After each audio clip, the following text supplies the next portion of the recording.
ஒரு சத்திய வசனத்தை அங்க வச்சாரு. சுதந்திரம். நண்பர் எனக்கு சொல்லி காலை இப்ப கொஞ்ச நேரத்துக்கு நான் சொல்லிக்கிட்டு இருந்தாரு, ஒருவனுக்கு நாம ஏன் அடிமையா இருக்கணும்? உனக்கு சுய புத்தி கொடுக்கப்பட்டிருக்குது இல்லையா? உனக்கு சர்வ சுதந்திரம் ஆண்டவன் கொடுத்துருக்கிறான் இல்லையா? ஏன் இன்னொரு மனிதனுக்கு அடிமையா இருக்கிற? ஒரு மனிதனுக்கு அடிமைப்பட வேண்டுமா? தலையை வணங்க வேண்டுமா? நீ குப்புற விட வேண்டாம், தலையாவது வணங்க வேண்டுமா? சோத்திரம் சொல்லு கடவுளே, சொல்லு.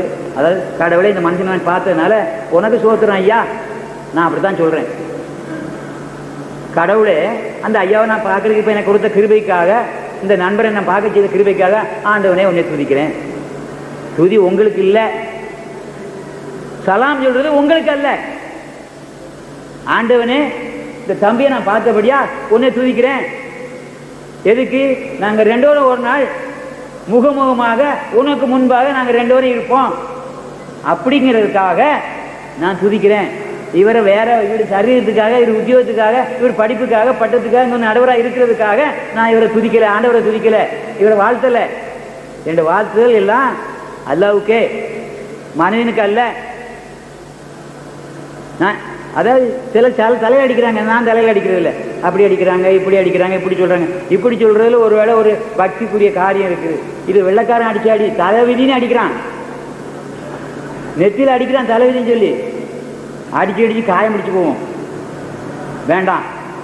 கடவுளை பார்த்து, ஆண்டவனே தம்பியை எனக்கு காக்க கொடுத்ததுக்காக இப்படி ஒரு காரியத்தில் சொல்லும்போது நடுவராக இருந்து ஜட்ஜாக இருந்து தீர்ப்பு கொடுத்ததுக்கு அவரை கொடுத்தபடியால் இவருக்காக ஆண்டவனே உம்மை துதிக்கிறேன். இந்த தம்பி நல்லா வாழட்டும், நல்லவனா வாழ்ந்து ஆண்டவனை ஏற்றுக்கொண்டு இவருடைய அந்த காரியங்களில் இருந்து, நாத்திக தன்மையில இருந்து இறைவனை கண்டுகொண்டு, அல்லாவை கண்டுகொண்டு, அவருக்குள்ளே இந்த அண்மை தம்பி ஜைனுலாப்தீனும் நானும் இவரும் 3 பேரும் ஒன்னா கை மேல கை கொடுத்துக்கிட்டு தோல்ல தோல் போட்டுக்கிட்டு அங்கே இருக்கிறத நான் ஆசைப்படுறேன். இருப்போம், கண்டிப்பா நிச்சயம் நாங்க 3 பேரும் ஒன்னா இருப்போம். நாங்க இருந்தா எங்களுடைய சட்டத்தை கேட்கிற நீங்களும் இருப்பீங்க. எங்களுக்கு கொஞ்சம் கூடுதல் டிகிரி கிடைக்கும். நாங்க உங்களுக்கு சொன்னோம் இல்லையா, அந்த டிகிரி எங்களுக்கு கிடைக்கும். அதுக்காக தான் கடவுளை தோதிக்கிறேன். தவிர நான் ஒரு மனுஷன் நான் இப்படி தூக்க பார்த்து அதை கடவுளை கும்பிடும்போது இப்படி கும்பிடுவேன். ஆனால் பெரும்பாலும் என்னுடைய வணக்க வழி, அதை எங்களுடைய பெந்தேகா சகோதரர்களுடைய வழக்க வழி, இதுதான் எங்களுடைய வணக்க வழி. பூமியை பார்த்தோ, நேரே பார்த்தோ, மேற்க பார்த்தோ, கிழக்க பார்த்தோ, வடக்க பார்த்தோ, தெற்க பார்த்தோ கும்பிடுறதில்ல. கடவுளே, ஒரு தனி மனிதனை பார்த்தா பிரைஸ் தி லார்ட், அதான் கடவுள் வாழ்க, தேவனுடைய நாமம் மகிமைப்படுவதாக, சமாதான வழி வாழ்வதாக, சலாம் அலைக்கும் தாராளமாக சொல்வேன். எனக்கு அந்த வார்த்தை சொல்ல தெரியலையா, அதனால நான் தமிழில் சொல்கிறேன். அஸ்ஸலாமு அலைக்கும் என்னவோ சொல்கிறீங்க, அது எனக்கு சரியாக சொல்ல தெரியாது, அதை மன்னிச்சுக்கிறேங்க. கடவுளுக்கு தோற்றுறோம். அதனால தான் முஸ்லீம் ஆத்மா நண்பர்களை கண்டா பிரைஸ் தி லார்ட்னு சொல்லுவேன். தமிழில் எனக்கு சொல்லுவேன், உங்களோட வார்த்தை சொல்ல முடியாதனால நான் பிரைஸ் தி லார்ட்னு சொல்லுவேன், உங்களுக்கு விளங்கிடுறதுக்காக. நான் சோத்துறேன்னு சொன்னால் உங்களுக்கு ஒரு தெரியாமல் இருக்கும். சோத்துறேன் ஏன்னு சொல்கிறேன், உங்களுக்கு சொல்லலை, உங்களை கண்டபடியால் ஆண்டவனுக்கு சொல்கிறேன். ஆண்டவனே, அந்த சகோதரனை காண செய்தாய், அவர் மூலம் எனக்கு கிடைக்க வேண்டியது கிடைக்க செய்தாய், அவருக்கு அல்ல கடவுளுக்கு தூக்கி செலுத்துறேன் அப்படின்னு சொல்லி கடந்து போறேன். ஐயா, இப்ப இன்னும் கொஞ்சம் குர்ஆன்ல இருந்து 2-3 சிறிய காரியங்களை பார்ப்போம். குர்ஆன் 2:256 ஒரு காரியம் சொல்லுது. குர்ஆன் 2:256, குர்ஆன் 2:56, 2ஆம் அதிகாரம் 256 வசனம். எவன் சைத்தானை நிராகரித்து விட்டு போடா பேசாது அப்படின்னு சொல்லி அடிச்சு விரட்டிட்டு, அல்லாவை விசுவாசிக்கிறான், அல்லாவை கடவுளை இறைவனை விசுவாசிக்கிறவன் அவன் நிச்சயமாக அறுபடாத பலமான கயிற்றை ஒரு கயிற்றை பிடித்துக் கொண்டான்னு குர்ஆன் சொல்லுது. என்னது அந்த கயிறு? கயிறுனா என்ன நம்ம வீட்டுல அந்த துணி காய போடுறதுக்கு தொங்க போடுறோம் அந்த கயிறா? இல்ல கிணத்துல தண்ணி அடிக்கணும் அந்த கயிறா? அல்லாவுடைய கயிறு எதியா? யாருக்கு தெரியும்? இப்ப பாருங்க, கயிறுன்னு சொல்லியாச்சு. கயிறுனா என்ன? எதுக்குயா கயிறுன்னு சொல்றது? ஒரு கயிறு 3 பிரிகளால் ஆனது. தம்பி உழவு மாடு வச்சிருக்காரு தெரியும், புனையல் மாடு கட்டுவாரு. அந்த கயிறு எத்தனை முறுக்கப்பட்டிருக்கும்? 3 பிரி ஒன்றா சேர்ந்து கயிறாகும். அது ஒரு பிரியா இருந்தால் பிரி தான், இன்னும் பிரித்து விட்டா நூல் தான், தும்பு தான். தும்பை 3 தடவை அப்படி முறுக்கி எடுத்து வச்சுட்டு அப்படி 3 பாகம் முறுக்கி ஒன்றா பிடிச்சி மாட்டை கட்டுவார். கலப்பையை பிடிக்கும்போது தம்பிக்கு விவசாயம் இருக்குது, நம்ம நடுவருக்கு இப்போ நான் சரியாக சொல்லியிருக்கேனே அவருக்கு தெரியும். ஒரு கயிறு எத்தனை பிரி உண்டது? 3 பிரிகள் கொண்டது ஒரு கயிறு. கயிறுக்கு 3 பிரிகள் உண்டு. 3 பிரி ஒன்றா இணைக்கிற போது கயிறாகும். 2 பிரித்தா கயிறாகாது. அது கயிறு இல்லை. நண்பருக்கு தம்பிக்கு தெரியும், நம்ம நடுவருக்கு தெரியும். 2 இருந்தால் கயிறா இருக்காது. முப்பிரி நூல் சீக்கிரமாக அருந்து போகாது. அந்த புனையில மாட்டுக்கு கழுத்தில் கட்டுறாங்களே கயிறு, நோக்காலில் கட்டுவாங்களே கயிறு, கலப்பையில் கட்டுவாங்களே கயிறு, மூக்கலஞ்சரில் போடுவாங்களே கயிறு. இந்த கயிறு 3 பிரியா இருக்குன்னு தம்பிக்கு வழங்கிருக்காதான் சொல்கிறேன். எனக்கு சாட்சி என் பக்கமாக நியாயம் சொல்றதுக்காக இப்போ அவரை எடுத்து சொல்கிறேன், சட்டத்தை சொல்கிறேன். கயிறு 3 பிரிவுகளானது. அந்த கயிறு அல்லாவுடைய கயிறு சொல்லப்பட்டிருக்கு. நான் இப்போ அல்லாவுடைய இந்த கயிறை சொல்லலை, அல்லாவுடைய கயிறு, அல்லாவுடைய கயிற்றை பலமாக பிடித்துக்கொண்டு சொல்லிட்டு. இந்த கயிறு என்னையா? அவனுடைய வேதம், அவனுடைய உள்ள 3 இயல்பு, அவனில் உள்ள 3 இயல்பு, கடவுளில் உள்ள 3 இயல்புக்கு பேரு அல்லாவுடைய கயிறு. அவனை பலமாக பற்றிக்கொள், இல்லை நீ நாசமாவாய், இல்லை நீ நரகத்துக்கு போவாய். அல்லாவுடைய கயிறை பற்றிக்கொள்ளாவிட்டால், இந்த முப்பிரி நூலை நீ பற்றிக்கொள்ளாவிட்டால் சீக்கிரம் அருந்து நூல் நூலா பிரிஞ்சு தும்பு தும்பா போய் நீ நரகத்தை சம்பாதிப்பாய். ஆகவே அல்லாவுடைய கயிற்றை பலமாக பற்றிக்கொள் அப்படின்னு குர்ஆன் சொல்லுது. அடுத்து பாருங்க 20:10-11. இதுல இன்னும் 2 வசனம் இருக்கு. உங்களுக்கு நண்பர்களுக்கு குர்ஆனை சொல்லணும்னு சொல்லி எனக்கு 2 பேர் ஆசைப்பட்டாங்க என்கிட்ட கேட்கணும்னு சொல்லி.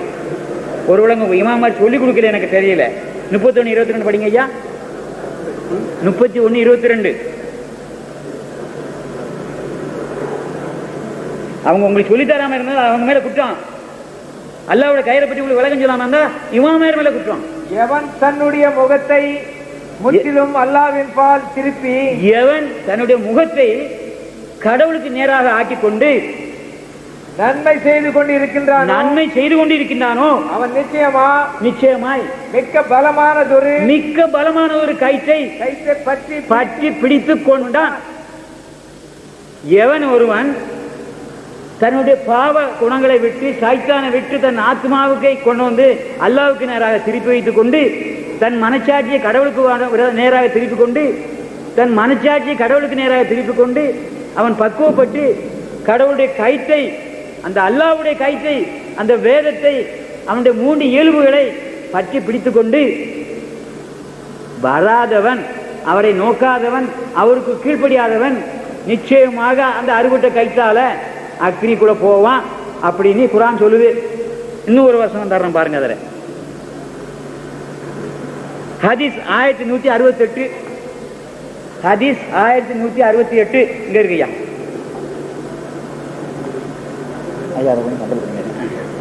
ஹதீஸ் 1168.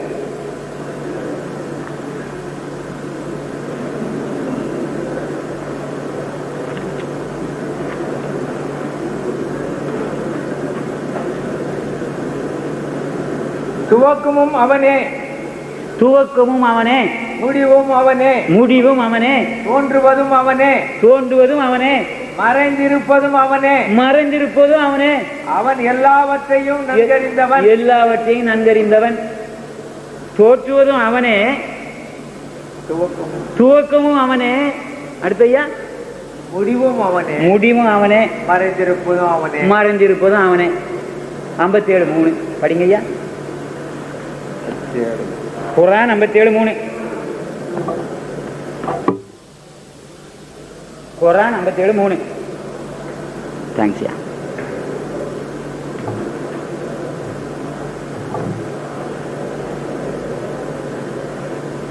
கொஞ்சம் சட்டுன்னு எடுங்களேன். 57:3.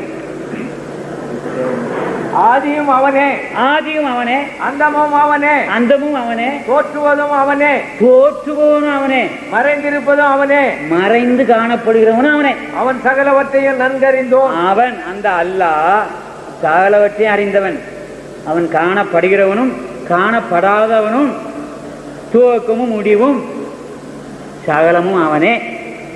அந்த அல்லாஹ்வாகிய கடவுளே அப்படின்னு அந்த வசனம் சொல்லுது. இன்னொரு ஹதீஸ் படித்தாதான் நமக்கு உஜாரா இருக்கும்.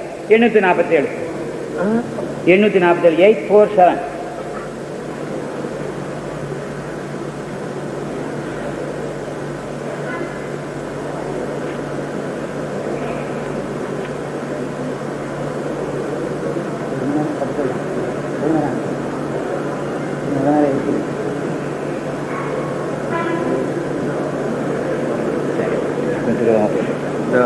சொல்லுங்க.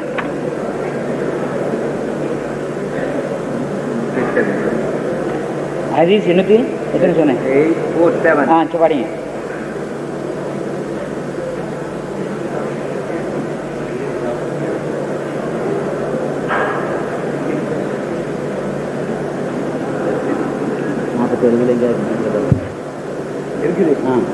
எங்கள் இறைவன் எங்களின் முன் தோன்றும்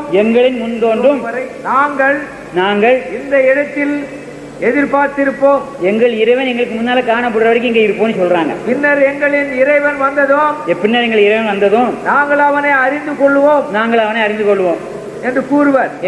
எனவே இறைவன் அவர்கள் எதிர்பார்க்கும் கோலத்தில் அவர்களிடம் வந்து நான் தான் உங்களுடைய இறைவன் என்று கூறுவான் என்று முகமது அடியார் சொன்னார்.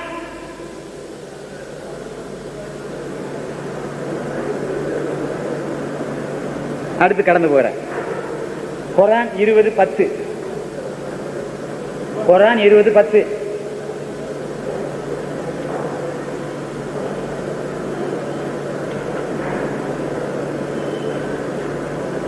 குர்ஆன் 20:10 பக்கத்துல தானே இருக்கு. சட்டு மாட்டேங்க.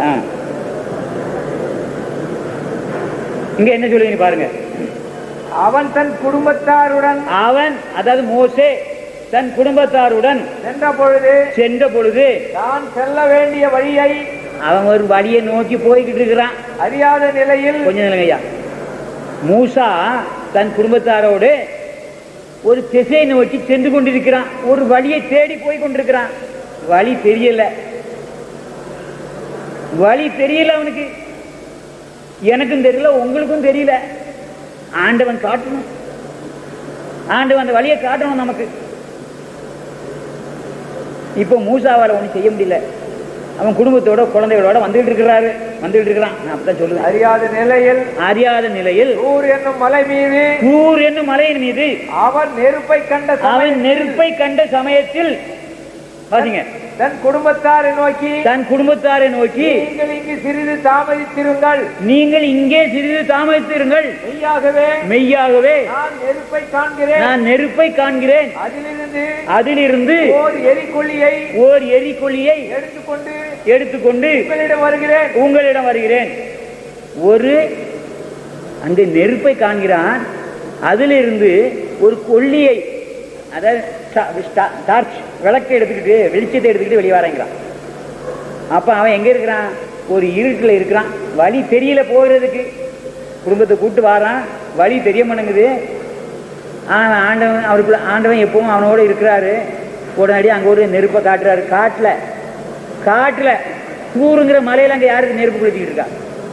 அவன் பாட்டி கொடுத்தனால, தாத்தா கொடுத்தனானா, இல்ல ஆபிரகாம் கொளுத்திக்கிட்டு இருந்தானா, இல்ல ஆதாம் கொடுத்தனானா, நோவா கொடுத்தனானா, இல்ல தன்னால தீப்பிடிச்சு இருந்துச்சா? இல்ல, கடவுள் தன்னுடைய மகனுக்கு நெருப்பை காட்டினார். நீ போக வேண்டிய ஒளி இங்க இருக்குதுப்பா, வெளிச்சம்.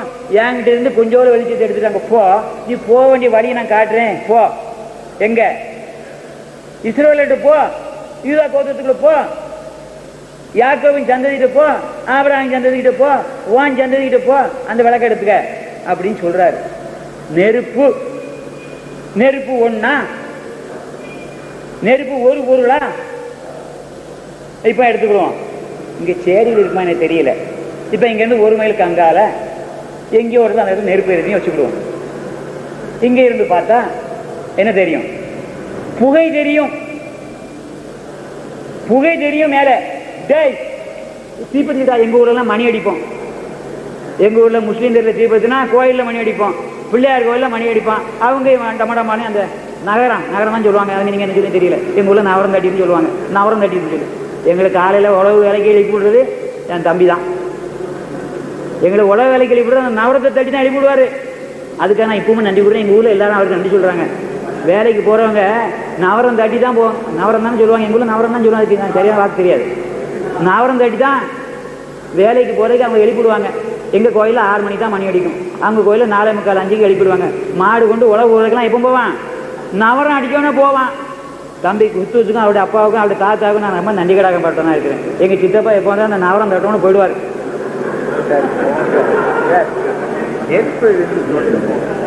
அப்போ அந்த நெருப்புங்கிறது என்ன? ஒளி. அது ஒரு வழிகாட்டுது. அது அங்கே நவரம் வழிகாட்டுது, இங்கே நெருப்பு அவனுக்கு வழிகாட்டுது. அதுக்கு தான் சொல்ல வந்தேன். சும்மா கொஞ்சம் சிரிப்பு மாதிரி.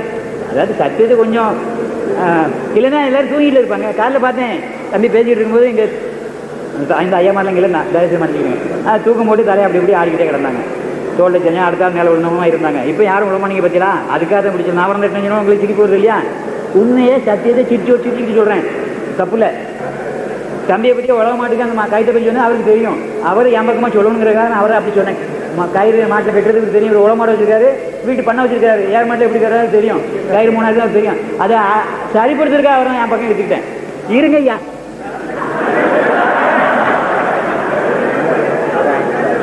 போகட்டும். நெருப்பை கண்டான், அங்கே புகை காணப்பட்டது. இன்னும் உடனே எங்கள் ஊரில் மணி அடிச்சோன்னா நாங்கள் ஓடுவோம். எங்களுக்கு கீழநாள் மணி ஒரு ஊருக்கு, பனிக்கண்டாறு குடிப்பின்னு ஒரு ஊருக்கு, முஸ்லீம் தெரியும் ஒன்று இருக்குது, அம்மன் கோவில் தெரியும் ஒன்று இருக்குது. எங்கள் கோயிலில் மணி அடித்தோடனே இவர் நவரத்தை தட்டுவார். லெப்ப அங்கே எங்கள் ஊரில் லெப்பன்னு தான் சொல்லுவோம் நாங்கள். அதுக்கு நீங்கள் தப்பியமாக எடுத்துக்கிறோம் எனக்கு தெரியாது. உடனடியே கீழநாள் மணி அடிப்பான். எங்கள் பள்ளிக்கூடத்தில் வட்டில் மணி தான் அடிப்போம். பனிக்கண்டாறு குடிப்பில் மணி இருக்கு, வட்டில் மணி போட்டு அடிப்பான். எங்கள் மணி தான் பலமாக கேட்கும், கோயிலில் இருக்க மணி. அது கோபுரத்தில் இருக்கு. முஸ்லீம் தெருவில் போனாலும் போவோம், பனிக்கண்டாறு குடியில் நடந்தாலும் போவோம். கீழநாள் மணி வீரமணிக்கத்தில் அடிக்கும். வீரமணிக்கத்தில் அடிச்சுன்னா காய் பண்ணது வரைக்கும் அடிக்கும் மணி, கோயில் மணி. உடனே எல்லாரும் ஓடி வராங்க நெருப்பு இடத்துக்கு. அப்போ 2வது என்ன தெரியும்? கிடத்துல உடனே நெருப்பு அங்கே அந்த அனல், அதாவது நாவுகள் தெரியும். புகைக்கு கீழே நாவு தெரியும். இப்போ நான் நெருப்பை காண்றோம். இன்னும் கிட்டல போனால் என்ன சுடும். நெருப்பில் எத்தனை தன்மை இருக்குது? மோசையை கண்டதுக்கு ஒரே ஒரு நெருப்பு. அவன் எடுத்துட்டு வந்து அந்த கொல்லி குச்சியில புகையும் இருந்துச்சு, வெளிச்சமும் இருந்துச்சு, சூடு இருந்துச்சு. இறைவன் 3 இயல்புகளே உடையவன் அப்படிங்கிறதுக்கு நான் நிரூபிக்கிறேன். இப்போ இன்னும் கடந்து வர்றேன் பாருங்க. 20:11 குர்ஆன் 20:11.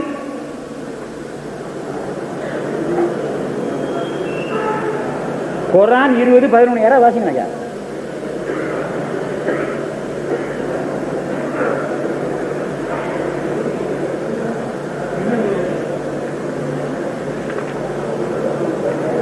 அவர் அதனிடம் வரவே, அவர் அதாவது முகமது இல்ல, யாரு? மூசா.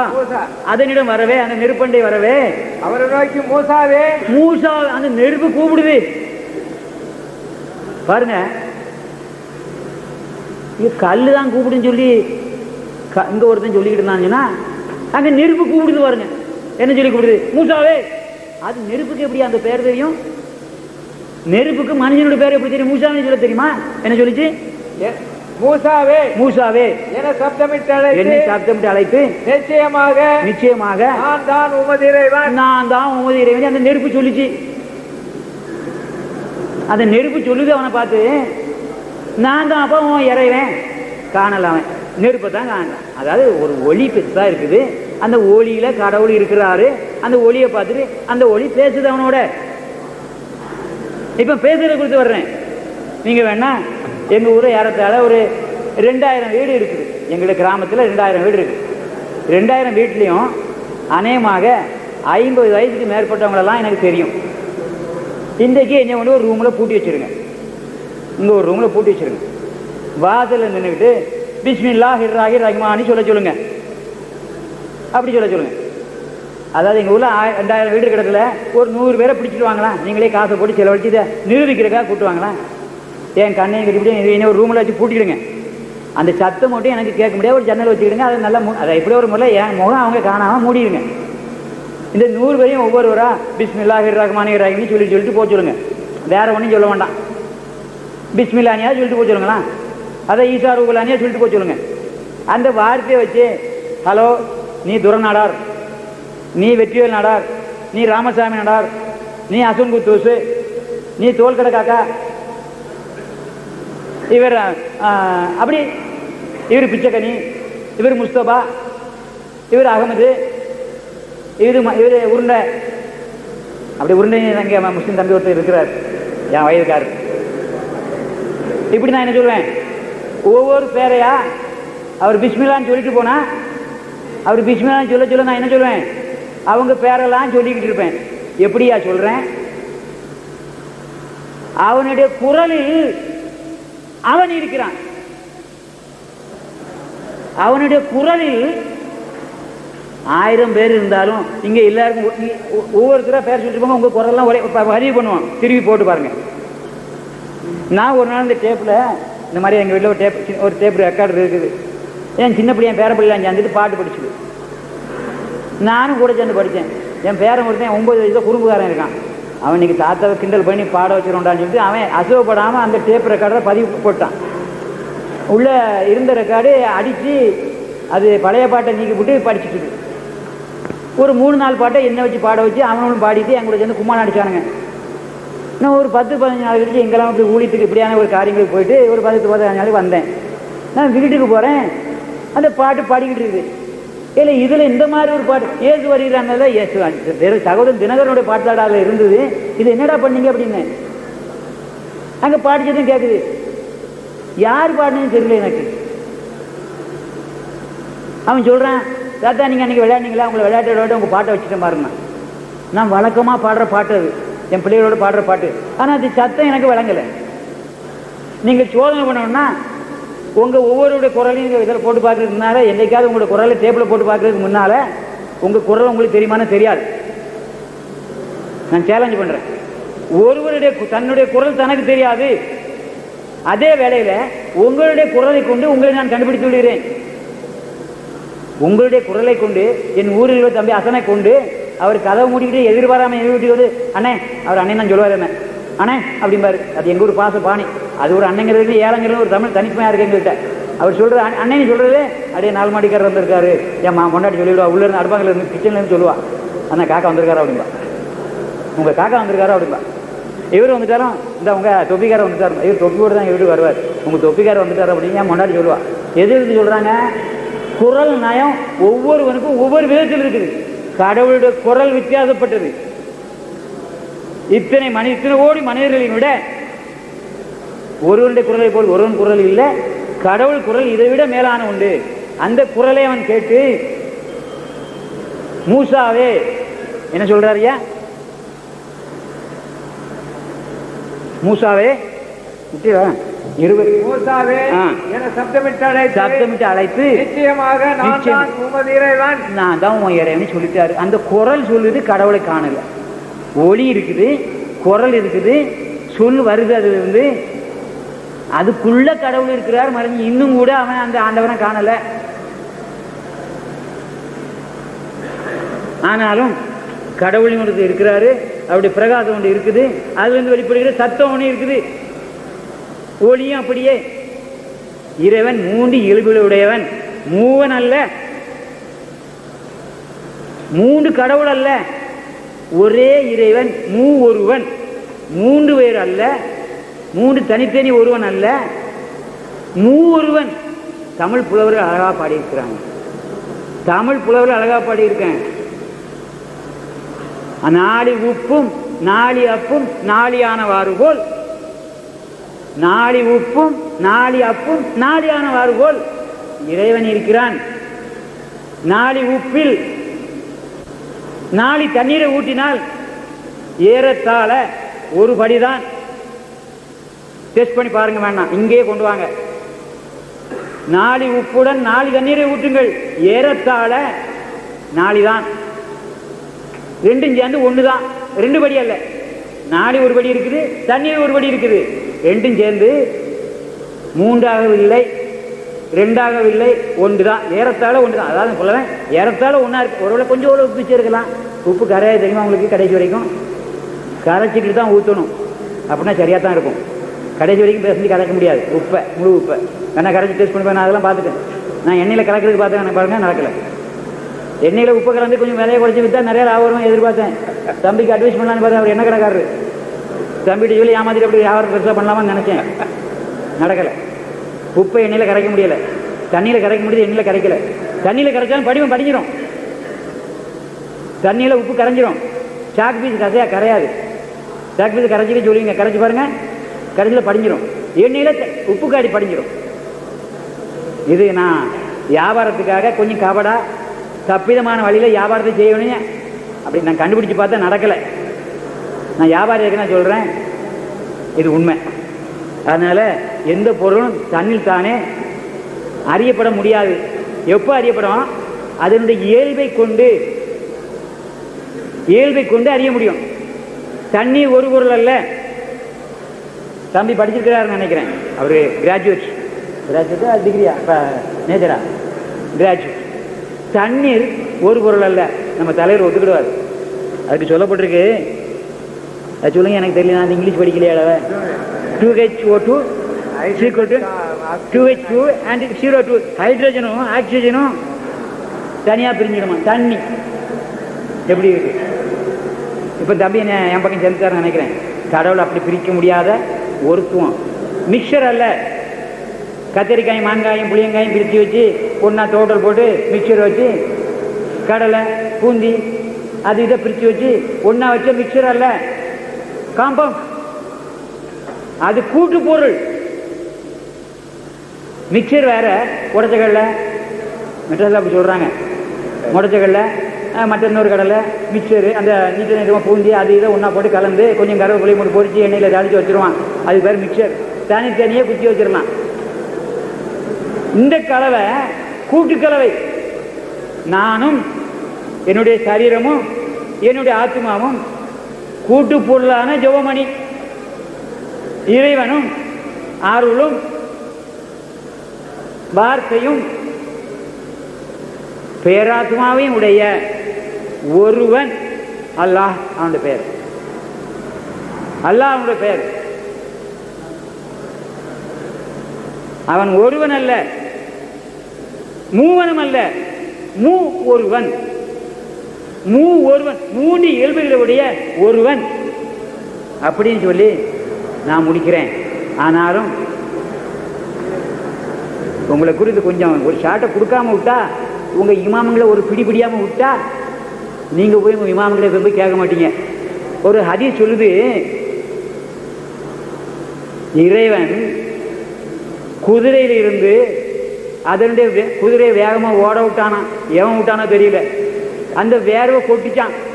அந்த வேர்வையிலிருந்து இறைவன் உண்டானான் அப்படின்னு சொல்லுது ஒரு ஹதீஸ். உண்மைதானா? இறைவன் சொல்லுவது உண்மைதானா? இறைவன் குதிரையை வேகமாக ஓட விட்டான். அந்த குதிரையில ஓடின ஓட்டத்துல வேர்வை வந்துச்சு. அதுல அந்த வேர்விலிருந்து இறைவன் உண்டானான் என்று உங்களுடைய இமாம்கள் அறிவில்லாமல் கடவுளை குறித்து உங்களுக்கு சொல்லி தந்திருக்கிறாரு. தவறு. இறைவன் மூன்று இயல்புகளை உடைய ஒருவன் அப்படின்னு சொல்லி மணி முடிஞ்சு போச்சாரியா இருக்கிறா. இந்த கட்டுரையை முடிச்சுக்கிறேன். இப்போ நாம இந்த இறை கொள்வாய கட்டுப்பாடோட இப்ப நான் இன்னொரு இடத்துக்கு போறேன். தம்பி அவர்கள் இவர் இல்லை, எங்க போயிட்டாரு? நான் இப்பதான் அவருக்கு கை கொடுக்கணும். இவரை நான் சொல்ற இடத்துக்கு வந்தாதான், இப்ப நான் சொல்ற அந்த எலும்புக்குள்ள வந்தாதான் இவருக்கு நான் கை கொடுப்பேன். 6 மாதத்துக்கு அவர் இங்க வரல, முஸ்லீம் ஆகல, நான் வேலை போட்டு கிளீன் தூர போட்டுருவேன். உண்மைக்கு சத்தியமா சொல்றேன். இப்ப சொல்றேன், அவர் முழு முஸ்லீமா என் பின்னால வரல. நான் முழு முஸ்லீம், முழு கிறிஸ்தவன். இந்த கொள்கைக்குள்ள அவர் என் பின்னால வரலன்னா கண்டிப்பா வேலை போட்டு கிளீன் உங்களை முன்னாடி வாங்க ஒரு கூட்டம் வைங்க. வேணும் தம்பிக்கு ஒரு 3 மாதம் ஆர்டர் கொடுங்க, 6 மாதம் கொடுக்குறேன். 6 மாதத்துக்கு நியாயம் சொல்லுவார் இல்லையா? அப்போ உங்க முன்னில பயில் கொடுத்து தூர வீசிட்டு போறேன். அவர் கிறிஸ்தவனா அல்லது ஒரு முஸ்லீமா, நல்ல முஸ்லீமா, நான் எதிர்பார்க்கிற முஸ்லீமா மாறாவிட்டால், என்னை போன்ற ஒரு பெந்தேகோஸ் முஸ்லீமா மாறாவிட்டால் கண்டிப்பாக வேகத்தை கிழிப்பேன். உங்க முன்னே கிழிச்சு தூர நானும் இந்த ஊழியத்துக்கு வரமனை கடவுள் என்ன என்னைக்குதான் சேர்தான் கண்டிப்பா சாவ போறேன். எப்படி ஒரு நாள் சாவ போறேன். உண்மையா சொல்றேன். நீங்க எல்லாரும் இதை பின்பற்ற முஸ்லீமாக நீங்க சொல்றவங்கள குர்ஆனை படிங்க. உங்களுடைய இமாமுங்க சொல்ற அந்த முட்டாள்தனத்தை படிக்க வேண்டாம். இமாமங்களுக்கு தெரியாது, சாப்பிட தான் தெரியும். நான் சொல்றேன், எங்க குழுமாரையும் சேர்த்தான்னு சொல்றேன். இப்ப தம்பியா கொஞ்சம் முன்னால பேசிட்டு இருந்தாரு, இங்க உட்கார்ந்து பாதிக்கும். நேற்று வந்திருந்தாரு இல்லையா, நேற்று வந்திருந்தா இல்லையா, அவர் ஒரு முழு குரு, 100க்கு 100 குரு. அவர் அடிபடுவார் இந்த இடத்துல. என்ன உங்களால் அடிக்க முடியாது? நான் ஆண்டோடைய ஊழியத்தை செய்கிறவன். 60% தான் கடவுளுக்கு வந்திருக்கிறேன். ஆவடியாக்கள் உண்டு, உங்கள ஆவடியாக்கள் உண்டு, கடந்து போன ஆவடியாக்கள் உங்களிடத்தில் உண்டு, முஸ்லீம்களை உண்டு, எனக்கு தெரியும். எல்லையை கடந்து போனவங்க இருக்கிறாங்க. பைபிள் சொல்லுது, பிலிப்பனி வருவேன் இருந்த இடத்துக்கு 50 மைல் தள்ளி ஒரு செகண்ட்ல போயிட்டான். ஒரு செகண்ட்ல இங்க ஒருவேளை உங்களுக்குள்ள தகராறுகள் இருக்கலாம். உங்களுக்குள்ள இப்ப இந்த நான் இப்படி ஆவடியாக்கள் உண்டு, ஆவடியாக்கள் எனக்கு அர்த்தம் தெரியாது, சொன்னாங்க சொல்றேன். அதாவது பிலிப்பை போன்ற வேதத்தில் சொல்லப்படுகிற 8வது அதிகாரத்தில் சொல்லப்படுது, அப்போஸ்தலர் 8வது அதிகாரத்தில் சொல்லப்படுது. பிலிப்பு அப்புறம் காணப்படவில்லை. பிரிந்து எங்கேயா போய் பிலிப்பு எல்லாம் இருந்தான். அந்த வருஷம் வாசிங்க பார்த்தீங்கன்னா 8வது அதிகாரம், அப்போஸ்தலர் 8வது அதிகாரம், அப்போஸ்தலர் நடவடிக்கை 8வது அதிகாரம் வாசிங்க. 8 எத்தனை வருஷம் பாருங்க. பிலிப்பு அந்த சந்தோஷத்தோட திரும்பி போனான், அப்படி தெரிஞ்சிருக்கும். வாசிங்க. அவர்கள் தண்ணீரிலிருந்து கரையேறின பொழுது கர்த்தருடைய ஆவியானவர் பிலிப்பை கொண்டு போய் விட்டார். அப்புறம் காணாமல் அவன் ஞானம் எடுத்தேன், கடவுளா இருந்தவன் சந்தோஷத்தோட போயிட்டான். அடுத்து ஆஸ்தோத்திலே காணப்பட்ட 50 மைல் இருக்கு. ஆஸ்தோத்துக்கும் அவன் அங்க அந்த மனிதனுக்கு ஞானஸ்நானம் கொடுத்த இடத்துக்கும் 2 செகண்ட்ல போயிட்டான். அப்படியான உத்தமர்கள் இஸ்லாத்தில் உண்டு. யார் ஏற்றுக்கொண்டாலும் ஏற்றுக்கொள்ளாவிட்டாலும் இந்த ஆவிக்குரிய சரீரம் மனிதனுக்கு உண்டு. நான் நேற்று உங்களுக்கு சொன்ன 7வது நிலையை கடந்த மனிதன் இந்த ஆவியின் உடலுடன் கடந்து போவான். எங்களுக்கு ஒரு ஆதாரமாக பிலிப்பு எனப்பட்ட ஒரு மனிதன் இருக்கிறான். அவன் பரிசுத்தாவியால் ஆளப்பட்டு அக்னி அபிஷேகத்தை பற்றி நான் சொன்ன 7வது இல்காம் என்ற நிலைக்குள் வந்து கடந்து போனான். அவனுடைய சரீரம் கடந்து போச்சு. அந்த உடல் எப்படி ஆவியால் அடைந்து போதுன்னு எனக்கு தெரியாது. இயேசு கிறிஸ்துவும் அப்படி ஆனார். இயேசு கிறிஸ்துவும் அப்படி ஆனார். கீழே இருந்து மலையில இருந்து காணப்படாம உயர போயிட்டாரு. நீங்க உங்களுக்கு தெரியும் போயிட்டாருன்னு சொல்லி. எப்படி ஒரு பாடி கரையில மேல போவான்? எப்படியா ஒரு மனிதனுடைய பாடி கரையிலிருந்து மேல போவான்? போய் பார்க்கலாமா? போவீங்களா? நான் இன்னும் 40% சுத்தமா ஆகிட்டா கூட நான் போவேனா? போக முடியுமா? உடலில் சரீரம் ஆண்டவர் சொன்னார், எனக்கு எலும்பும் தோலும் இருக்குது, ரத்தமும் இருக்குது, சதையும் எலும்பு இருக்கு. எப்படி அவர் போவாரு? இந்த நிலை ஒன்று இல்லாவிட்டால், பரிசுத்த உடல் ஒன்று இல்லாவிட்டால், ஆத்மீக சரீரம் ஒருவனுக்கு இல்லாவிட்டால் எப்படி மேலே போவான்? இயேசு கிறிஸ்து மேலே போனார். இந்த உடலுடன் உடலுடன் அந்த நித்திய ஜீவனுக்குள் அவர் பிரவேசித்தார். அல்லாஹ்வின் அளவில் உயர்த்தி கொள்ளப்பட்டார். இப்படிதான் உயர்த்தி கொள்ளப்பட்டார். இப்ப நான் கடந்து வர்றேன். தம்பி அவர் வரலையா? அவருக்கு நான் கை கொடுக்கறதுக்காக தான் நான் எதிர்பார்க்கிறேன். இவரையும் சேர்த்து பிடிச்சி, இவரு நாத்திகர், இவரை இப்ப நான் முஸ்லீமாக்க போறேன். இவரை நான் முஸ்லீமாக்க போறேன். எதை கொண்டு? அந்த கைத்தை கொண்டு இவரை முஸ்லீமாக்க போறேன். கழுத்தை போட்டு இழுக்க போறேன். இவர் கல்யாணம் பண்ணா 3 முடிச்சு போடுவாரு. அந்த தாலிக்குள்ள 3 பிரி இருக்கும். தாலி பிடி போடுறா இல்லையா, முடிக்கு தான் கட்டுவாங்க. 3 கட்டு கட்டுவார். கண்டிப்பா சீக்கிரம் கல்யாணம் பண்ணுவார். மனைவியோடு கூட, நானும் என் மனைவியோடு கூட, தம்பி ஜெயநோதோட மனைவியோடு கூட, எங்கள் குடும்பங்களோடு கூட நாங்கள் 3 பேரும் ஒரு இடத்துல நீங்க பார்ப்பீங்க, எங்களுக்கு முன்னால் நீங்க இருப்பீங்க, எல்லாரும் வருவீங்க ஆண்டவர்கிட்ட. அந்த நம்பிக்கையோட நான் கடந்து போறேன். எனக்கு ஒரு இன்ஷா அல்லாஹ் பிரைஸ் தி லார்ட். நான் அவர் வர்ற வரைக்கும் காத்திருக்கிறேன். அவருக்கு குறிப்பாக அவர்கிட்ட பேசலாம். அவருக்கு இப்போ நான் சந்தோஷப்பட முடியாது. சில வார்த்தைகளை சொல்ல போறேன். சொல்லலாமா? அதான் வர வரைக்கும் காத்திருக்கேன். இதான் நான் கடந்து சொல்லிக்கிட்டு இருக்கிறேன். சரி, நான் கடைசியில் முடிக்கும் போது அவரை கையை கொடுத்து நாங்கள் 3 புறப்பட போகிறோம் பரலோகத்துக்கு. கடவுள் கொள்கை இன்றைக்கு 2990 ஜெயனுல் அப்படின்னு அவர்கள் 2வது கோர்ஸில் 2 மணி வேலைக்குள்ள கடவுள் ஒருவரே என்று சொன்னார். உண்மையாகவே உண்மை, சத்தியமாகவே சத்தியம், கடவுள் ஒருவரே தான். குர்ஆன் 12:1 நல்லா சொன்னார். உண்மையாகவே சத்தியம் பைபிளும் சொல்லுது, நானும் சேர்த்துக்கிறேன். கடவுள் ஒருவர் தான். கடவுள் இருக்கிறார் அப்படின்னு சொன்னார். கடவுள் இருக்கிறார் தான். உண்மையாக உண்மை, ஜெயனுல் அப்படி சொன்னது சத்தியமே சத்தியம், உண்மையே உண்மை.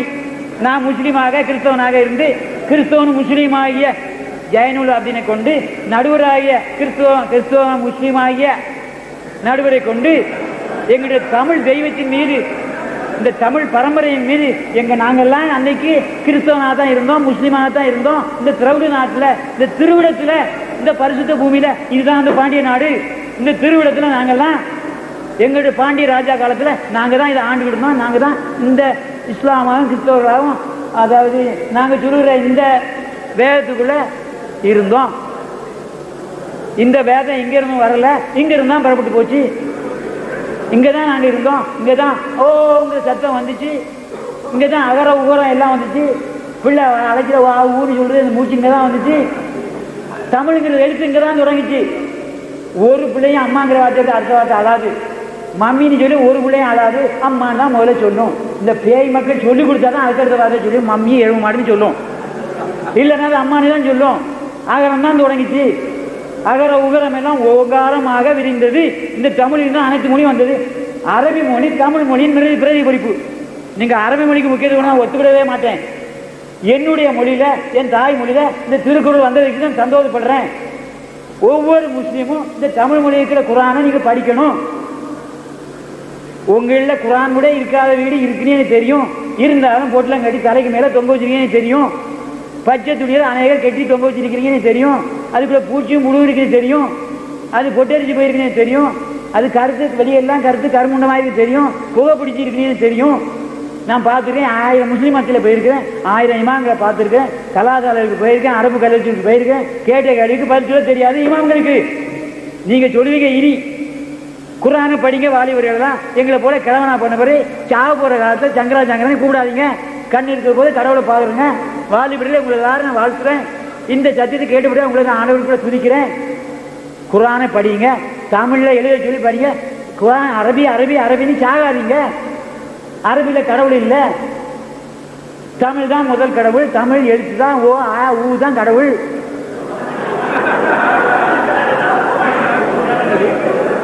தமிழகம் தான் கடவுள் திருவளம். இந்த தமிழகம் இங்கே இருந்து ஆபிரகாம் ஊர் வரைக்கும் கடந்து இருந்தது திராவிட நாடு. இந்த திருவிடன் ஆபிரகாம் வரைக்கும் இங்கே இருந்து கடந்து இருந்தது. இங்கே ஒரு பயணம் இருக்கல. தமிழன் தேவை யாவானின் தந்தை தேவை இங்கே யாரும் இருக்கல. யாவானுங்கிறது என்னுடைய குடும்பத்துக்காரன். இந்த நாட்டை பாண்டிய நாட்டை ஆண்டான். சரித்திரம் பாண்டிய நாடு பிடுங்கப்பட்டு 900 வருஷத்தில் எல்லாரும் ஆரியர்கிட்ட அடிமையானாங்க. அது பொம்பளையாக கெட்டு போனானுவன். அவன் பொம்பளைகளை பிடிச்சிட்டு ராஜா பொண்டாட்டி நாந்து 10 பொண்டாட்டி 15 பொண்டாட்டி பிடிச்சிட்டு மாட தெருவுக்குள்ளே போனான். ராஜா மாட தெருவுக்குள்ளே போனதுனால ஜனங்களெல்லாம் அடிமையானாங்க. நாமெல்லாம் அவன் காலை பிடிச்சிட்டு கும்பிடுறோம். புரிஞ்சுதா? இதுதான் சத்தியம் வெல்லும், இஸ்லாம் வெல்லும், கிறிஸ்துவம் வெல்லும். நம்ம தம்பி கிறிஸ்துவ முஸ்லீம் ஆகிவிட்டார். இறைவனை கண்டு கொண்டார். உள்ளத்தில் இப்பொழுது பதித்து விட்டேன். உங்களில் யாரையும் பதிக்காவிட்டாலும் என் தம்பியை, என் உடம்பிறப்பை, என் சகோதரனை, என் தமிழ் தம்பியை, என் தமிழ் வித்தை நான் ஆண்டவனுக்காக சம்பாதித்துக் கொண்டேன். அடுத்து இங்கே நிறைய சத்தியத்தை சொல்லுவார்.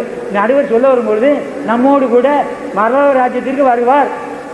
அவர் உயிரோட இருந்து கொண்டிருந்தால் இந்த நாட்டை ஆளுவார். கடவுளுக்குள்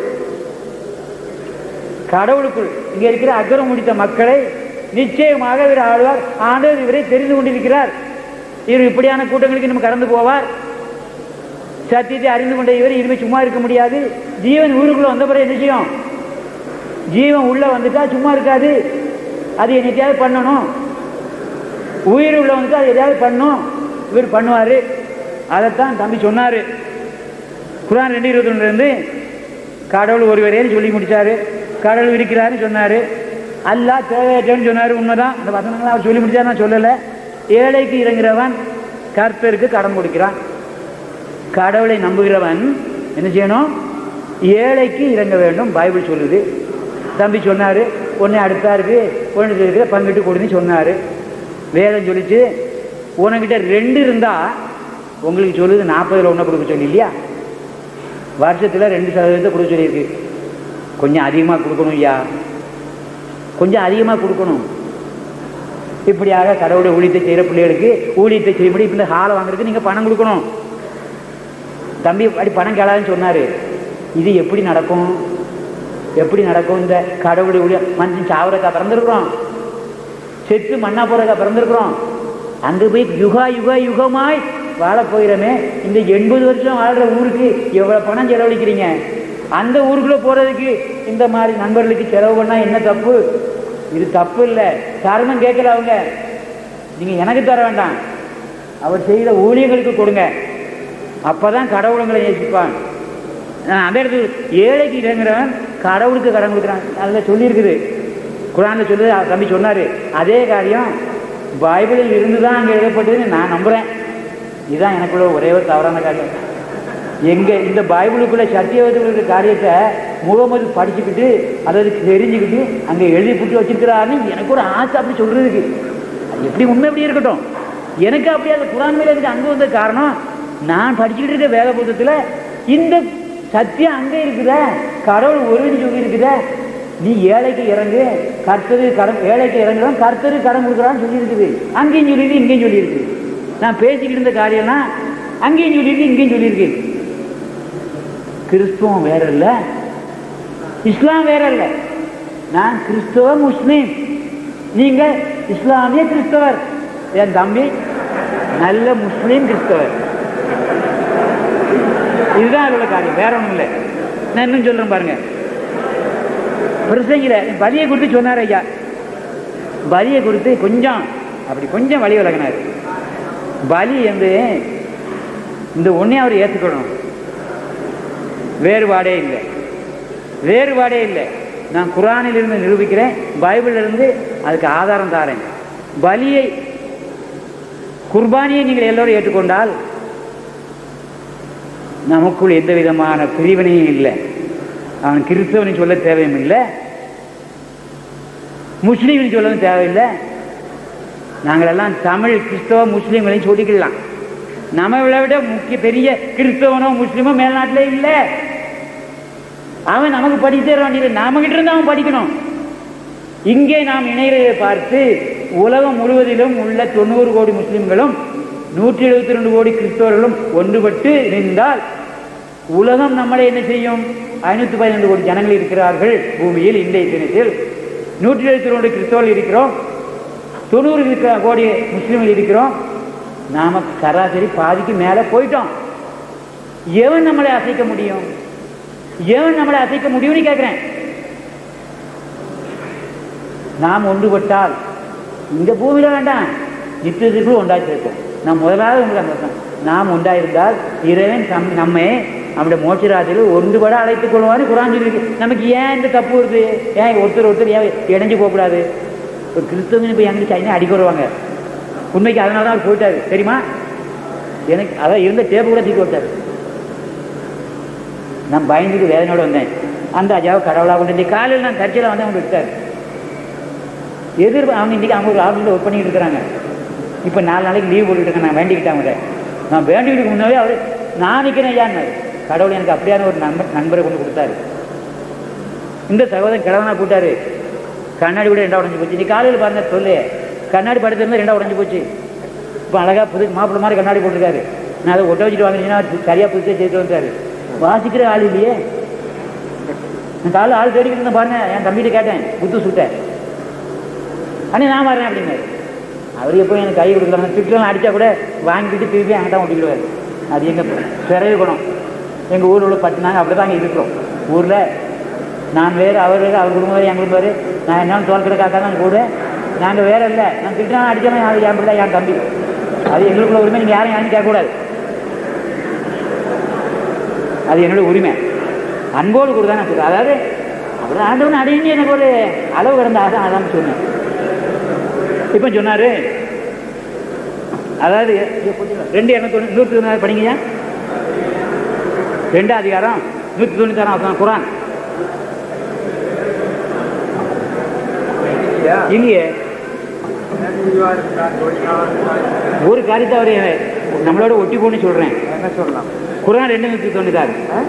குரான் 296.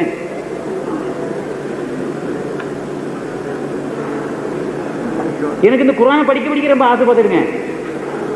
குரானை படிக்க எனக்கு ஆசை. புதுசா வார்த்தை வருது. உங்க இமாம்கள் சொல்லி கொடுக்காத, உங்க காலேஜ் அரபி காலேஜில் சொல்லி கொடுக்காத காரியம் எனக்கு மனதில் வருது. 296 196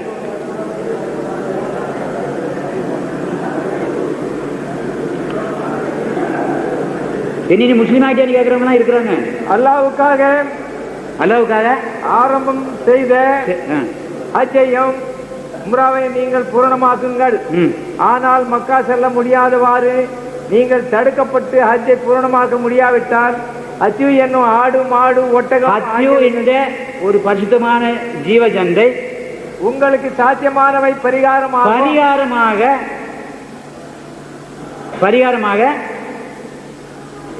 குர்பானி கொடுக்க சொல்லி நீ வாசிங்களேன். சரி, உங்களுக்கு தெரியும், அவங்களுக்கு தெரியும். குர்பானி கொடுக்க சொல்லி சொல்லப்பட்டது 37, 107 37 அதிகாரம் உங்களுக்கு வாசிக்க முடியாது, அவங்களுக்கு மனப்பாடமாக தெரியும். அங்கே ஹாபிஸ் ஒரு குரூப் இருக்கிறாங்க. கீழே இருந்து மேலே இருந்து கீழே ஏரியில் சொன்னால் கூட பக்கவாட்டில் சொன்னால் கூட அடின்னு அடிப்பாங்க. ஆனால் அர்த்தம் தான் தெரியாது அவங்களுக்கு. அர்த்தம் தெரியாமல் மடமடன்னு சொல்லுவாங்க. ஒரு வசனத்துக்கு கூட அர்த்தம் என்ன கேட்டிருக்கேன். தம்பி இதுக்கு அர்த்தம் என்ன? இந்த கீழே ஒரு தம்பியை கேட்டேன், ஒன்றாவது இடத்துக்கு என்ன தம்பி சொல்லின்னு கேட்டேன். 37 அதுக்கு எங்கிட்ட கேட்க தம்பி அப்படின்னாரு. சார் 37, 107. நான் இப்போ உங்களை குறிப்பிட்ட ஒரு ஆளை கூட்டி வச்சு கேட்டேன்னா உங்களுக்கு தெரியாது. நான் கேட்குற கேள்வி பதில் தெரியாது. குரான் ஆகவே அவருக்கு பதிலாக ஒரு ஆட்டுக்கிடாவை பலியிட. யாருக்கு பதிலாக? ஆபிரகாமுடைய மகனுக்கு பதிலாக. நீங்க எந்த மகனையும் வச்சுடுங்க, எனக்கு அப்படி கவலை இல்லை. மகன் ஆபிரகாமுடைய விந்துக்கு பிறந்த பிள்ளை, அது எந்த பேர்ல என்ன எனக்கு என்ன இருக்கு அப்படி கவலை இல்லை. எந்த பிள்ளையை வச்சுடுங்க, நான் அதில் உங்களோட ஒன்றுபடுறேன். ஆட்டுக்கிடாவை பலியிட செய்து அவருடைய பிள்ளைக்கு பதிலாக நேசகுமாருக்கு பதிலாக மகத்தான தியாகத்தின் மூலம் அவரை விடுவித்தோம். ஒரு ஆட்டுக்கிடாவை பலிட்டு மீட்டாங்க. இது குறித்து தம்பி கொஞ்சம் வித்தியாசமாக சொன்னார். என்ன குர்பானி அங்கங்கே பங்கு கொடுக்குறது சொல்லி வேற ஒரு சந்தேகம் வந்தால் 10:94 படி சத்திய வேதத்தை எட்டி பார்க்கணும். அது வேறு இது வேற இல்லை. அதில் ஒரு விளக்கம் இல்லை என்றால் இதில் தான் பார்க்கணும். பார்ப்போம். அதை ஆதியாகமம் 22, 12, 13 22, 12, 13 ஆதியாகமம் 22 அதிகாரம். நான் படித்தா எதுவும் தப்பிதான் படிக்கான்னு நினைக்கிறோம்.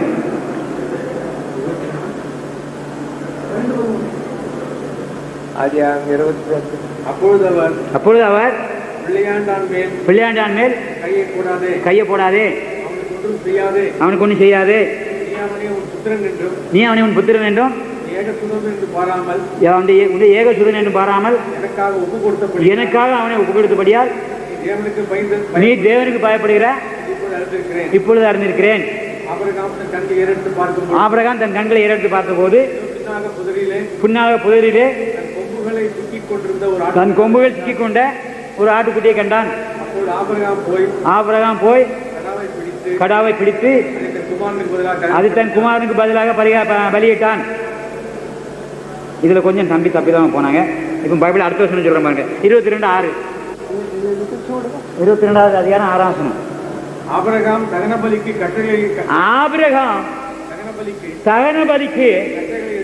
கட்டைகளை எடுத்து தன் குமாரனாகிய ஈசாக்கு மேல் வைத்து தன் கையிலே நெருப்பையும் கத்தியையும் எடுத்துக்கொண்டான். குரானில் சொல்லப்படவில்லை. நெருப்பையும் கட்டையை எடுத்துக்கொண்டான். நெருப்பையும் கட்டையும் எதுக்காக எடுக்கிறோம்? நெருப்பையும் கட்டையை எதுக்கு எடுக்கிறோம்? நெருப்பை மூட்டுறதுக்கு தான் கட்டையும் நெருப்பு எடுக்கிறோம். விறகையும் எடுத்துக்கிட்டு கத்தியும் எடுத்துக்கிட்டு போறான். கத்தியும் எடுத்து இருக்கிறான். அப்ப என்ன செய்தான்னு சொல்லி அர்த்தம்? வெட்டுனான். ஆட்டுக்குட்டியை கட்டாயம் வெட்டுனான். இந்த பிள்ளைய வச்சு எரிக்க வேண்டிய இடத்துல தகன பண்ணினா முற்றும் கொஞ்சம் கூட நகத்தை கூட இல்லை, இந்த மயிர் கூட இல்லை. அத்தனையும் இந்த மயிரில் இருந்து காலில் இருக்க நகம் வரையிலும் கம்ப்ளீட்டா சர்வாங்க பலி நெருப்பிலிட்டு கொளுத்தினான். அதை பலியிட்டான். கொளுத்தினா சும்மா சாதனம் எழுதுனேன். பெரிய ஒரு காரியம், பெரிய ஒரு காரியம், பெரிய ஆத்மீக சத்தியம். முற்றிலும் அப்படியே நெருப்பிட்டான், பலியிட்டான். பலியிட்ட இடத்துல நெருப்பு கொண்டு வச்சு விறகுல வச்சு அடுக்கி விறகு மேலே கிடச்சி தீயை கொளுத்தினான். வெட்டி அதில் வச்சு கொளுத்தினான். ஆட்டை பரிகாரமாக செய்யப்பட்ட ஆட்டை. அப்படின்னா என்ன செய்யப்பட்டிருக்குது? நீங்க இப்ப ஏமாத்திரீங்க கடவுளை. குர்பானி சொல்லி அடுத்த வீட்டுக்காரன் கொடுக்கணும்னு நினைக்கிறீங்க. அது விருந்து பலி. விருந்து பலி அப்படி ஒரு பலி. மொத்தத்தில் பலியில 12 பலி இருக்கு. சந்தேகமான கிழங்க இன்னொரு கூட்டத்தில் உங்களுக்கு இதெல்லாம் சொல்லித்தர்றேன். பலிகள் 12 விதமான பலிகள் உண்டு. அதுல பிரதான பலி சர்வாங்க தகன பலி. இயேசுவானவரை கம்ப்ளீட்டா அப்படியே சர்வாங்கமாக சிலுவையில் அறையப்பட்டார். நீங்க ஏத்துக்கிட்டாலும் சரி இல்லைன்னு சொன்னாலும் சரி, அப்படி எனக்கு கவலை இல்லை. ஏத்துக்கிட்டாலும் நான் உங்களோட தான் இருக்க போறேன். அது ஒரு நாள் உங்களுக்குள்ள வர்ற அந்த அக்னி, தேவனுடைய இந்த அவுளியாங்கிற அந்த அக்னி, ஆவுளியாக்களுக்குள் புகுகிற அந்த அக்னி உங்களுக்குள் புகும் அன்று இதை நீங்கள் எந்த பலியை ஏற்றுக்கொள்வீர்கள். ஆபிரகாம் என்னத்தையோ ஒன்று வெட்டி அங்கங்க பண்டம் பரிமாற்று பண்ணல, சிநேகிதர்களுக்கு நண்பர்களுக்கு ஏழைகளுக்கு கொடுக்கல. நீங்க அப்படி நம்புனா உங்கள் இவன் உங்களுக்கு பொய்யை சொல்லி தந்திருக்கிறார்கள். நான் இப்ப காட்டின வேதத்தை நம்ம 10:94 சொல்லி இருக்கு. இதில் சந்தேகம் வந்தால் எதுல குரான்ல இதுல சந்தேகம் வந்தால் குரான் 10:94 என்ன சொல்லுவேன் ஒரு வாசி ஞாபகப்படுத்திடுங்க ஐயா. குரான் 10:94 என்ன சொல்லுது?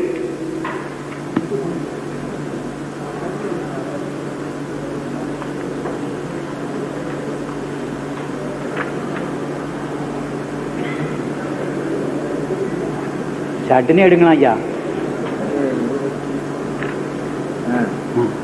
படிங்க. 10:94 படிங்க. நபியே நாம் உமக்கு அருள் செய்திருக்கோம். இதில் சிறிதும் சந்தேகம் கொள்ள வேண்டாம். நீர் சந்தேகித்தால் முகமது நபியே நீர் சந்தேகித்தால் உமக்கு முன்னர் அருளப்பெற்ற வேதங்களை ஜெர்மனி கையில் இருக்க வேத புத்தகத்தை ஓதுவோரிடம் என்னிடத்துல நீர் கேட்டுப்பார் வாங்கி வச்சுக்கிட்டு வீட்டுல கொண்டு வச்சு 1 மாதம் படிங்க. இல்ல ஒரு புத்தகத்தை 32 ரூபாயில இருக்கு, நான் வாங்கி தரேன். ஏன் செலவு, நான் செலவுக்கு தயாரா இருக்கிறேன். தம்பிக்கு ஒண்ணு அனுப்புனேன், கொடுத்தேன். அதுக்கு சவால் செலவே 16 ரூபாய் 18 ரூபாய் ஆச்சு. கவலைப்பட வேண்டாம், கடவுள் எனக்கு தர்றாரு. அதை என்ன கேட்டு பாருங்க சொல்லுவார். ரெஃபரன்ஸ் பைபிளை கொடுத்தேன், ஒத்துவாக்கின்னு உள்ள பைபிளை. அது படிக்கிறதுக்கு ஈஸி. வாங்கினா ஒத்துவாக்கின்னு உள்ள பைபிளை படிங்க. சும்மா அந்த இது பார்த்து அந்த திருப்பு இந்த திருப்பு இதெல்லாம் படிக்காதீங்க. பைபிளில் ஒத்துவாக்கிய பைபிள்னு ஒன்று இருக்குது, தரமான பைபிள். 1904 உண்டாக்கப்பட்ட இந்திய வேதாகம சங்கத்தால் உண்டாக்கப்பட்ட அந்த சரியான பைபிள். அது தமிழ் மொழியில் தமிழரால் என்னுடைய ஆதி மொழியால் உண்டாக்கப்பட்ட பைபிள். இந்த தமிழனால் எழுதப்பட்ட தமிழ் அர்த்தம் எடுத்து எபிரேய மொழியில் இருந்து, இவன் தான் முந்தின மொழிக்காரன் தமிழன், இவனில் இருந்து தான் அந்த எபிரேயம் பிரிஞ்சுது. அதுக்குள்ள இருந்து தான் அரபி பிரிஞ்சிச்சு. அதுக்குள்ள இருந்து தான் ஹிந்தி வந்துச்சு, சமஸ்கிருதம் வந்துச்சு. இந்திய மொழி அரபி மொழியில ஒரு உருதுனி ஒரு மொழியை உண்டாக்கிடுச்சு, வியாபார மொழி. இந்த தமிழ் மொழியில தான் இந்த ஒரு பிரதான 6 மொழிகள் பிரிஞ்சு போச்சு. அதுல இருந்து கஷ்டம் முடிஞ்சா லபா எங்க ஊர்ல என்னத்தை கெட்டவாரத்தை சொல்லணும்னா காணா சேர்த்துக்கிட்டே சொல்லுவானுங்க. சின்ன பிள்ளைகள தம்பிக்கு தெரியும், எங்க ஊர்ல அப்படி பேசுவோம். அம்புன்னு சொன்னா கே கம் கவு கபு அப்படின்னு சொல்லுவோம். அது பொம்பளை பிள்ளைக்கும் தெரியும், ஆம்பளை பிள்ளைக்கும் தெரியும். இப்படி ஒரு இனத்தையாவது சொல்லி சேர்த்து மொழிகள் பரவி போச்சு. தமிழ் மொழி தான் ஆதி மொழி. அதனால இந்த ஆதி மொழியில் உண்டாக்கப்பட்ட வேத புஸ்தகத்துல இந்திய வேதாகம சங்கத்தார 1904 எழுதப்பட்ட வேதாகம புஸ்தகம் இருக்குது. ரெஃபரன்ஸ், அதாவது ஒரு வசனத்துக்கு இன்னொரு வசனம் ஈழா இருக்கும். வேதத்தில் ஒரு வசனத்தை சொன்னால் தவறு, அதுக்கு ஜோடி கட்டாயம் இருக்கும். குரானிலும் ஒரு வசனத்தை கொண்டு சொன்னால் தவறு, அதுல ஜோடி இருக்குது. இந்த ரெண்டும் ஒன்றே ஒத்து இருக்கு. அதனால இது வேற அது வேற அல்ல. படிங்க, குரானை மட்டும் படிங்க. நீங்க வேத புத்தகம் கூட படிக்க நான் சொல்லலை. குரானை படிங்க, நான் கைட் பண்ணபடி படிங்க, உங்களுக்கு வரும். படிக்காம மட்டும் ஒருத்தர் இருக்க வேண்டாங்க. ஐயா சத்தியத்தை சொல்லி முடிக்கிறேன். அதாவது இதோட நெறி குறித்த நடுவர் குறித்து சொல்ல வேண்டிய காரியத்தை சொல்றதுக்கு முன்னால எப்படி 3 மாதம் 6 மாதம் ஆகலாம். அதுக்கு முன்னாடி இவர் படிச்சு முடிக்க முடியாது. நான் கொடுத்துருக்க வசனத்தை இவரால் படிச்சு முடிக்க முடியாது. இதை அதாவது அதில் அறுத்தை கண்டுபிடிக்கிறது மாத கணக்காகும். ஒரு வசனத்தை நான் 12 வருஷம் படிச்சிருக்கிறேன். 12 வருஷம் படித்த பிறகு தான் இதை புரிய முடிஞ்சுது. தம்பி அதனை என்ன விரட்டுவார். இந்த பைபிளை வச்சுக்கிட்டு அதை வச்சுட்டு இதை விரட்டுவார். பதில் சொல்ல தெரியாது. தம்பி சொல்றக்காரு தப்பிதமாக 6 மாதம் எடுத்துக்கலாம். நான் டைம் கொடுக்குறேன். 1 வருஷம் கூட எடுத்துக்கோங்க. கிறிஸ்தவராக நல்ல முஸ்லீமாக வெளியே வாருங்க. படிச்சோன்னு வந்துடும். வசனம் அந்த தம்பியை சொன்னால் அந்த லைட்டை நிறுத்தி கொஞ்சம் மாற்றுவையான்னு சொன்னேன். என் சொல்லி என்ன சொல்லிச்சு மாற்றிக்கு. உங்களுக்கு சொல்கிறேன், நீங்கள் கண்டிப்பாக கீழ்ப்படுவீங்க. நல்ல முஸ்லீமாக கிறிஸ்தவராக வெளியே வருவீங்க. உண்மையாக சத்தியமே சத்தியம். அதனால இந்த பலிங்கிற காரியத்தில் நீங்கள் உடன்பட்டு தான் ஆகணும். பைபிள் சொல்லுது, நெருப்பையும் கட்டையும் எடுத்துக்கொண்டு கத்தியும் எடுத்துக்கொண்டு போனான். இந்த 3 பொருளும் சேர்ந்து தகன பலி ஆக்கப்பட்டது. ஆபிரகாமுடைய குமாரன் அல்ல, ஹத்தி என்ற பசுத்த ஆடு அவனுக்கு பரிகாரமாக பலியிடப்பட்டது. அடுத்தப்ப சொன்னாங்க, தம்பி, கடவுள் நீதியை உடையவர், நேர்மை தவறாதவர், நியாயம் தவறாதவர். அவர் சொன்னா சொன்னதுதான், சட்டம் போட்டா போட்டதுதான், சட்டம் போட்டா போட்டதுதான். சின்ன வக்கீல் பெரிய வக்கீல் அடிச்சிருவார். நான் உதாரணத்துக்கு சொன்னேன், எனக்கு ஒரு கேஸ் நடந்தது சமீபத்தில். நான் 100 ரூபாய்க்கு ஒரு வக்கீல் பிடிச்சேன் ஹைகோர்ட்டில். என்னுடைய எதிரியான தம்பிக்கு தெரியும், அவருடைய கடைக்காரரு, எனக்கு சொந்த கடை வச்சுக்க சொந்தக்காரரு. 8 வருஷம் கேஸ் நடத்தினார். சொலிசிட்டர் ஜெனரல் அங்கே வந்து நின்னார். ஒரு நாளைக்கு 5000 வாடகை கூலி. 3 நாள் இருக்கார், 15,000 கொடுத்தாரு. நான் 100 ரூபா கொடுத்து ஒரு 27 வயசு தம்பியை வழக்கு பிடிச்சேன். சட்டத்தை கொண்டு விரிச்சு பதில் சொல் ஜட்ஜின்னு வச்சுட்டாரு. அந்த சத்தியம் அங்கே இருந்தது, வெல்ல முடியல. என்னதுயா?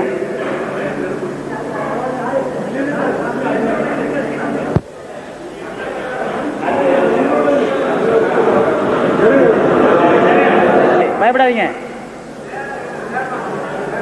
ஒண்ணும் பாம்பா இருந்தாலும் ஒண்ணும் பண்ணாது. அதுக்கு ஏன் பயப்படுறீங்க? ஐயோ, உங்களுக்கு ஒண்ணும் பண்ணாதே, உட்காருங்க. என்ன கடவுளை குறித்த விசுவாசம்? ஆண்டோடைய தொழில் ஸ்தலத்துல பேசிக்கிட்டு இருக்கிறோம், பாம்பை கண்டு பயப்படுறீங்களே? ஒண்ணும் பண்ணாத நம்மள. சொல்லுங்க, ஒண்ணும் படிக்க வேண்டாம். கடவுள் நீதி உடையவர் அப்படின்னு சொன்னாரு. உண்மைதான், கடவுள் நீதி உடையவர். நான் ஒரு 100 ரூபா வக்கீல வச்சு ஒரு நாளைக்கு 5000 ரூபா பணம் வாங்குற ஒரு வக்கீல ஒரு வசனத்தை கொண்டு ஜெயித்தேன், ஒரு சட்டத்தை கொண்டு. அப்படியாக வேதத்தில் ஒரு வசனம் சரியா இருக்குமா இருந்தால் அதை கொண்டு எதையும் இல்லலாம். அதனால கடவுள் நீதிபரனே அர்த்தம். கடவுளை போல் ஒன்றும் இல்லை, உண்மைதான் சொன்னார். கடவுளை போல ஒன்றும் இல்லை, இருந்தா தானே கடவுள் எதையாவது பார்த்து படைச்சா தானே தன்னை ஒரு மாடு மாதிரி படைக்க முடியும். அல்ல ஒரு பன்னிக்குட்டி மாதிரி படைக்கிறாங்கல்ல, எலி மாதிரி, பன்னி மாதிரி, வயிற்றை தள்ளிக்கிட்டு, யானையை மாதிரி, குதிரை மாதிரி, மயிலை மாதிரி, எருமை மாடு மாதிரி. அப்படியா இருந்தாங்க கடவுள்? தெரியாத, அவர் படைக்கிறதுக்கு அதுக்கு முன்னால் ஒன்று இருந்தால் தான் அதை மாதிரி படைச்சிருப்பாரு. இல்லை, அவருக்கு ஒப்பாக ஒன்றும் இல்லை, அவரை போல ஒன்றும் இல்லை. சரி, கடவுளுக்கு ஒரு புரோகிதர் தேவையில்லை. ஏன் இடையில நிறுத்தனை கூப்பிடணும்? இயேசுவை வாரம், மரியாதை வாரம், யோசேப்பை வாரம், அவரே வாரம், இவரே வாரம் கூட தேவையில்லை. நேரடியா ஆண்டவனே, பிரைஸ் தி லார்ட். லார்ட்னா கடவுள்னு சொல்கிறேன், நீங்கள் ஒரு அது வேற விதமாக எடுத்துக்கிற கூடும், அதை பற்றி எனக்கு கவலை இல்லை. நான் பிரைஸ் தி லார்ட்னு சொல்லுவேன். கடவுளே உன்னை துதிக்கிறேன். அது எப்படி இருப்பான்னு தெரியாது, ஆம்பளையா பொம்பளையா எப்படி இருப்பாரோ எனக்கு தெரியாது. துதிக்க வேண்டிய கடமை. அவன் எப்படி இருப்பான்னு யாருக்கும் தெரியாது, யாருக்கும் ஒப்பானவன் இல்லை. தம்பி கரெக்டாக சொன்னாங்க, அவருக்கு ஒரு புரோக்கர் தேவையில்லை, நேரடியாக போய் பேசலாம். ஆண்டவா, குழந்தை, அதாவது பேர குழையை பார்த்தா தான் இந்த கதை தெரியும். அந்த குழந்தை கொஞ்சி கிஞ்சி கேட்குற போது என்ன தெரிந்தாலும் தாத்தா பயாட்டி கொடுத்துருவா. சாப்பிட்டுட்டு இருக்க முட்டை இருந்தால் வாயிலிருந்து பிடுங்கும். இவனுக்கு ஒரு அண்டா சோறு இருக்கும் சாப்பிட்றதுக்கு. அந்த முட்டையை அந்த குழந்தைகளை கொடுத்துட்டு சாப்பிடுவான். ஏன் தெரியுமா? அது அந்த குழந்தை மேலே இருக்கிற அந்த தாத்தாவுக்கு இருக்கிற பற்று, பாட்டிக்கு இருக்கிற பற்று. அந்த குழந்தை இவன் வாயிலேருந்து கொடுங்கன்னா விட்டுருவான், என்னதான் இருந்தாலும், என்னவா இருந்தாலும் கொடுத்துருவான். அது பேரனானா தான் தெரியும். இங்கே தாத்தா மாதிரி இருக்க உங்களுக்கு தெரியும், அதனால் அதை ரொம்ப வளர்க்க வேண்டிய அவசியம் இல்லை. கடவுளுக்கு இடையில ஒரு புரோக்கர் தேவையில்லை. பேர பிள்ளை மாதிரி, தாத்தா சும்மா சொல்லுங்க, அப்பானுக்கு கூப்பிடுறத விட தாத்தானே கூப்பிடுமே, ஒரு படி கூட தானே. அப்பனுக்கு மூத்தவன் தானே அவன். தாத்தா எனக்கு கொடுங்க அப்படின்னு கேட்டா அவன் தரமாட்டேன்னு சொல்லணும்னா புடிங்கிடவே செய்யலாம். ஆண்டவன் இருந்து நாம எடுத்துக்கொள்ளுங்கள், எல்லாத்தையும் பூமி நிறையா வச்சிருக்கேன், சாப்பிட்டு பெற்று பெருகி என்னண்டவா, அவ்வளோதான் அப்படி சொல்றாரு ஆண்டவர். அதனால புரோக்கர் இடையில தேவையில்லை. இயேசுவும் முகமதும் அப்படின்னு சொல்லி ஒரு இடத்த சொன்னார். இந்த இடத்துல நான் கொஞ்சம் கஷ்டப்படுறேன். எனக்கு முகமது மேலே எந்த வெறுப்பும் இல்லை, ஆனால் மகமதியர் மேலே எனக்கு கொஞ்சம் வெறுப்பு உண்டு. முஸ்லீம்கள் மேலே எனக்கு வெறுப்பு கிடையாது. மகமதியில் என்கிறவங்க குழந்தைங்க, முஸ்லீம் எனக்கு சொல்லப்படுகிறவங்க வளர்ச்சி பெற்றவங்க. மகமதியர்கள் மூட கொள்கைகளை பழக்க வழக்கம் உள்ளவங்க, அதை இதை அப்படி இப்படி செய்கிறவங்க. முஸ்லீம்கள் தேர்ந்தவங்க. இன்னொரு படி கொஞ்சம் கூடுதல் பார்த்தா மூமின்கள். எனக்கு மூமின்கள் ஆகிறதுக்கு ரொம்ப விருப்பம். கிறிஸ்தவனும் முஸ்லீமும் சேர்ந்து மூமின்கள் ஆயிடலாம். நாம் கொண்டு போடணுங்கிற இடத்துல கிறிஸ்தவர்களும் முஸ்லீம்களும் நான் விரும்புகிறபடி மூமின்கள் ஆயிடலாம். இந்த உலகத்தை ஆள முடியும் நம்மால். ஆண்டவரே சொல்றாங்க பைபிள்ல. அதனால இயேசு முகமதையும் ஒன்னா இணைக்க என்னால் விருப்ப முடியல. அது அந்த தூதர் கொள்கையில பேச வேண்டிய காரியம். அதனால அதை விட்டுறேன். இப்போ பிதாவாகிய தேவனை மட்டும் வணங்க வேண்டும் என்று இயேசு சுட்டு காட்டினார். கடவுள் பெயரால் ஒருவனையும் ஏமாற்றக்கூடாது. கடவுளுக்கு இன்னொரு இடையில ஒரு ஆள் வச்சா தரம் வச்சா கட்டாயம் தரம் வச்சா ஏமாத்தான் ஆகணும்.